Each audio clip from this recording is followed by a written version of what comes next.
Hello everyone. In today's session, we'll again do some of the cycles, natural cycles, जिनकी वजह से तुम्हारे सारी जो नेचुरल गैसेस हैं, जो नेचुरल एलिमेंट्स हैं, वो एटमॉस्फेयर में प्रॉपरली एक रेशियो में, एक प्रॉपर परसेंटेज में रहते हैं. ठीक है, तो लास्ट सेशन में we did about nitrogen cycle, water cycle, कि वाटर का साइकिल चलता रहता है. नाइट्रोजन के साइकिल की वजह से एटमॉस्फेयर में नाइट्रोजन कितनी थी? 78%. सिमिलरली आज जो है कुछ टाइप के और cycles I will be dealing with you. I will explain you oxygen cycle first. Oxygen की भी जो परसेंटेज है, प्रॉपर परसेंटेज है एटमॉस्फेयर में, ये अप्रॉक्स 21% ही रहती है.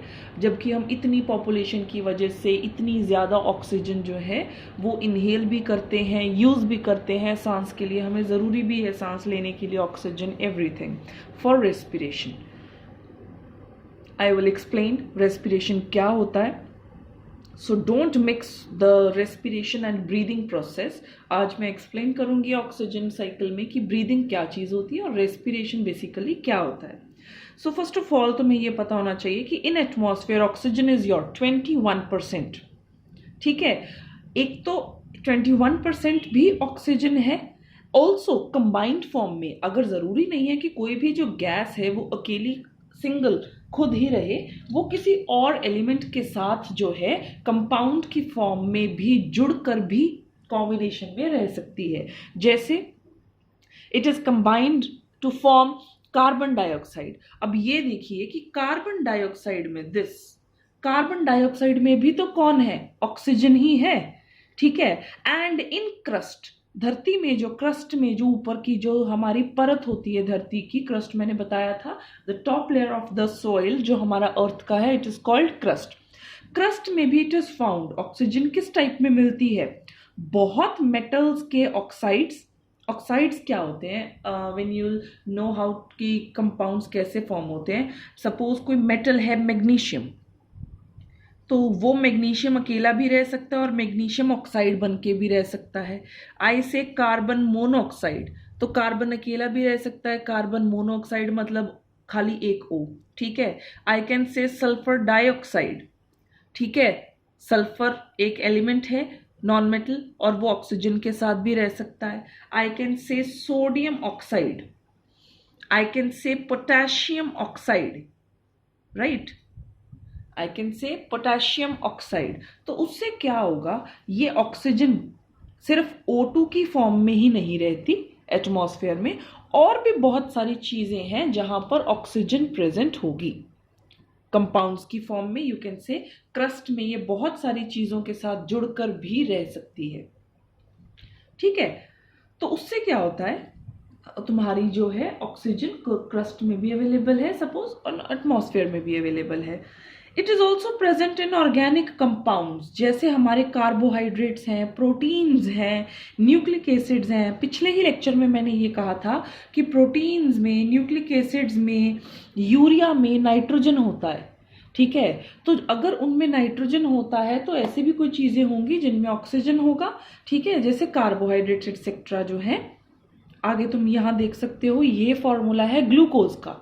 नाउ यू सी, ग्लूकोज जो तुम देखते हो कि तुम्हें एनर्जी के लिए ग्लूकोज चाहिए, उसका केमिकल फॉर्मूला है C6H12O6. राइट, तो तुम इस मॉलिक्यूलर फॉर्मूला में देख सकते हो कार्बन है, हाइड्रोजन है एंड ऑक्सीजन है. तो तुम कह सकते हो कि ग्लूकोज में ऑक्सीजन प्रेजेंट होती है और कार्बन भी होता है और हाइड्रोजन भी होता है. तो इस फॉर्म में ये कई चीजों के, कार्बोहाइड्रेट्स, प्रोटीन्स, न्यूक्लिक एसिड्स के फॉर्मूले अगर तुम देखोगे तो उनमें भी तुम्हें ऑक्सीजन मिलेगी. राइट, सो नाउ ऑक्सीजन जो है एटमॉस्फेयर से हम 3 प्रोसेसेस में यूज करते हैं. ऑक्सीजन को यूज करने का तरीका, ऊपर से नीचे लाने का तरीका कह लीजिए, या फिर हमारी ह्यूमन यूटिलाइजेशन के लिए देखिए, 3 प्रोसेसेस से हम उनको यूज करते हैं ऑक्सीजन को फ्रॉम एटमॉस्फेयर. किन प्रोसेसेस में? Your first one is combustion. Combustion होता है किसी भी चीज का जलाना, जलना. अगर तुम्हें कोई भी चीज को जलाना है तो वहां पर एटमॉस्फेयर में ऑक्सीजन का होना जरूरी है. ठीक है, अगर ऑक्सीजन की कमी होगी तो कोई भी चीज को तुम माचिस से, कैंडल से वहां पे नहीं जला पाओगे. एक्सटिंग्विश कर जाएगी वो चीज। ठीक है, for burning process you can say, अगर इसको इजी लैंग्वेज में बोलूं कि for burning process you need oxygen. तो जब भी कोई चीज बर्न करते हैं हम किस चीज को यूटिलाइज करते हैं? ऑक्सीजन को, राइट। दूसरा तरीका है तुम्हारा जिसमें तुम यूज करते हो इस ऑक्सीजन को, दैट इज रेस्पिरेशन। अभी ये रेस्पिरेशन क्या है? रेस्पिरेशन क्या होता है? जो तुम खाते हो, फूड वगैरह जो हम खाना खाते हैं, उससे हमें क्या मिलता है? ग्लूकोज। और जो हम सांस लेते हैं उससे क्या मिलता है हमें? ऑक्सीजन। इन दोनों चीजों का होना जरूरी है अगर तुम्हें बॉडी को एनर्जी देनी है, ताकि तुम डे टू डे एक्टिविटीज को परफॉर्म कर पाओ। ठीक है, अगर मैं किसी को बोलूं कि तुम खा लो बट तुम्हें ऑक्सीजन तो नहीं मिलेगी। ठीक है, उसको बंद कमरे में बंद जगह पे तुम खाना देते जो ऑक्सीजन की सप्लाई बंद कर दो बंदे की, तो वो नहीं जी पाएगा क्योंकि उसकी बॉडी को एनर्जी नहीं मिलेगी। अगर किसी को बंदे को कहो कि ये लो, तुम्हें तो ऑक्सीजन के बहुत सारे सिलेंडर्स दे दिए, तुम जी लो, उसे फूड नहीं दोगे तुम, तो खाली ऑक्सीजन से भी वो एनर्जी जनरेट नहीं कर पाएगा, राइट। तो तुम दोनों चीजों की जरूरत पड़ेगी अगर किसी ह्यूमन बीइंग को, एनिमल को, किसी भी ऑर्गेनिज्म को एनर्जी चाहिए अपने सारे काम करने के लिए। So this is respiration. और जो हम सिर्फ सांस लेना और सांस छोड़ने की बात करते हैं वो प्रोसेस होता है ब्रीदिंग, सिर्फ अंदर लेके जाना और बाहर छोड़ना। जो अंदर एक्चुअली ये प्रोसेस होता है रेस्पिरेशन का, ये हर सेल के अंदर होता है। हर सेल में तुम जो खाया है, जो ऑक्सीजन लोगे, उनकी हेल्प से तुम्हारी हर सेल में क्या होगी? एनर्जी जनरेशन होगी। ठीक है, तो जब ये प्रोसेस चलेगा रेस्पिरेशन का, तो इसमें हम ये ऑक्सीजन जो है हमें एनर्जी के लिए, ये हम एटमॉस्फेयर से लेते ही हैं सांस लेने के टाइम पे। तो यहां पर भी ऑक्सीजन क्या हो गया? यूटिलाइज हो गया एटमॉस्फेयर में से, राइट। ये थर्ड पॉइंट जहां पर तुम ऑक्सीजन को यूज करते हो, formation of oxides of nitrogen. Nitrogen के ऑक्साइड्स बनाने में N2O हो गया, तुम्हारा NO2 हो गया, NO हो गया। तो ऐसे कंपाउंड्स बनाने के लिए अगर नाइट्रोजन के बनाने हैं, याद कीजिए नाइट्रोजन साइकिल में किया था कि लाइटनिंग के टाइम पे प्रेशर और टेम्परेचर की कंडीशंस की वजह से नाइट्रोजन जो है वो अपने ऑक्साइड्स बना लेगी। तो अगर नाइट्रोजन को ऑक्साइड्स बनाने हैं तो उसको किस चीज की जरूरत पड़ेगी?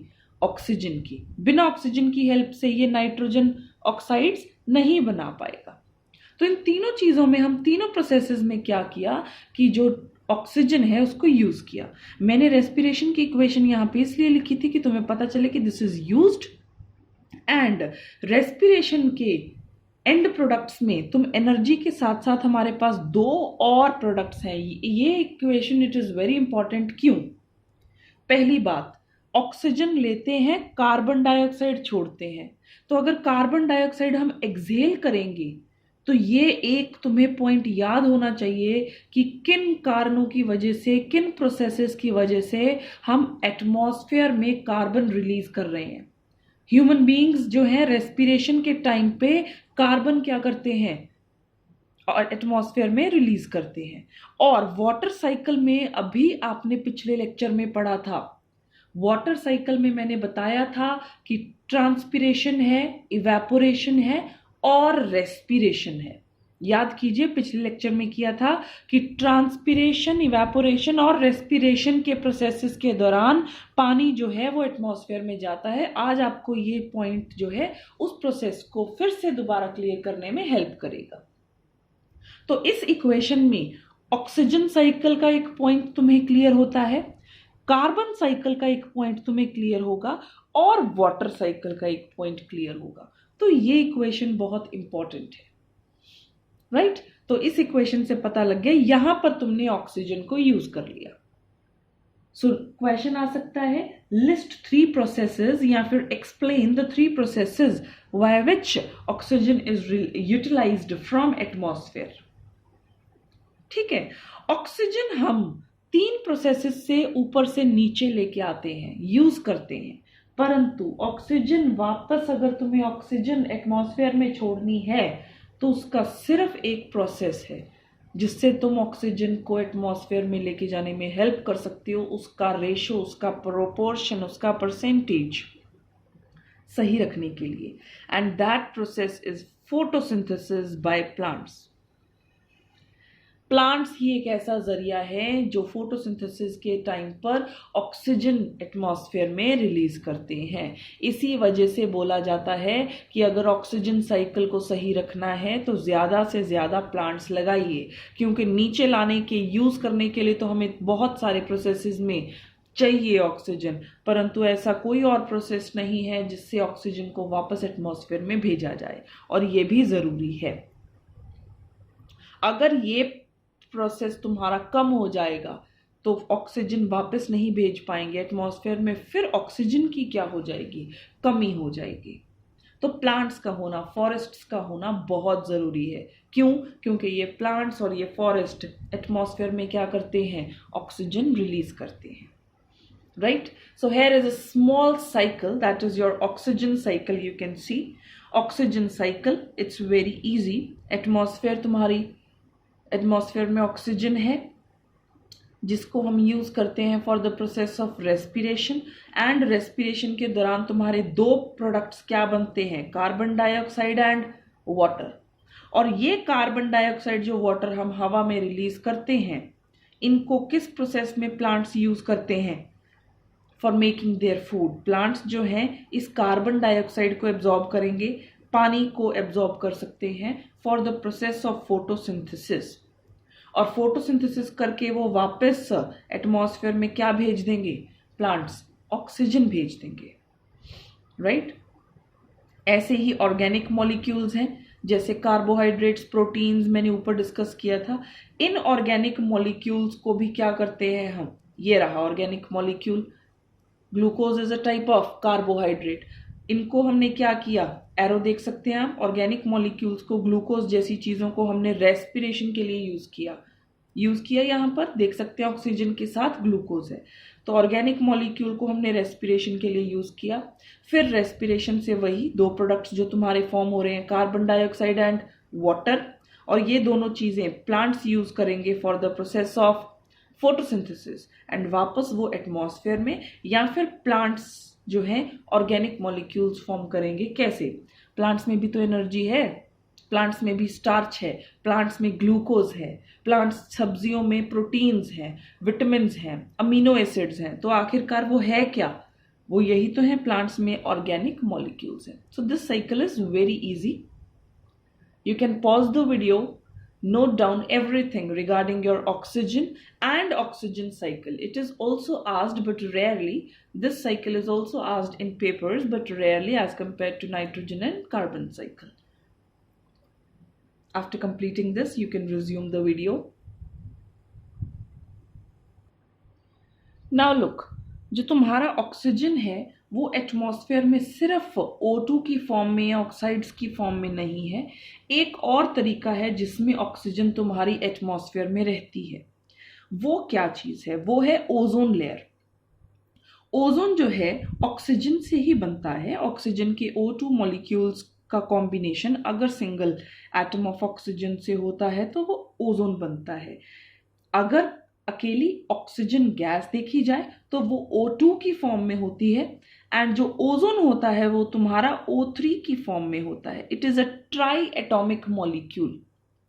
ओजोन जो है गैस होती है, ये भी एक एटमॉस्फेयर में, और ये गैस का फॉर्मूला जो हम बोलेंगे, molecular formula is O3। Oxygen का था O2। It is a diatomic. Di का मतलब क्या होता है? दो एटम। एटॉमिक मतलब दो एटम से मिलके बना। सो O2 was diatomic and your O3 is a what? It is triatomic. You can see here your elemental oxygen, you can say O2. Your elemental oxygen in atmosphere is a diatomic molecule. Di का मतलब दो atom से मिलके, ये रहा दो, ठीक है। वेयर एज योर ओजोन जो है O3 which is poisonous for living beings and it is a try atomic molecule. ये जो ओजोन है ये हमें नहीं चाहिए। आप डिफरेंस देखिए, अगर O2 है, दो एटम्स हैं, वो तो हमें जिंदा रहने के लिए बहुत ज़रूरी है, और जो O3 है वो हमारे लिए पॉइजनस हो गई है, ठीक है। This is the characteristic feature. Okay, then O3 कहाँ प्रेजेंट होती है? आपने ज्योग्राफी में पढ़ा होगा, हमारे डिफरेंट लेयर्स होती हैं एटमॉस्फेयर में, ठीक है, हमारे लिथोस्फीयर, ट्रोपोस्फियर, स्ट्रैटोस्फियर, मीजोस्फियर।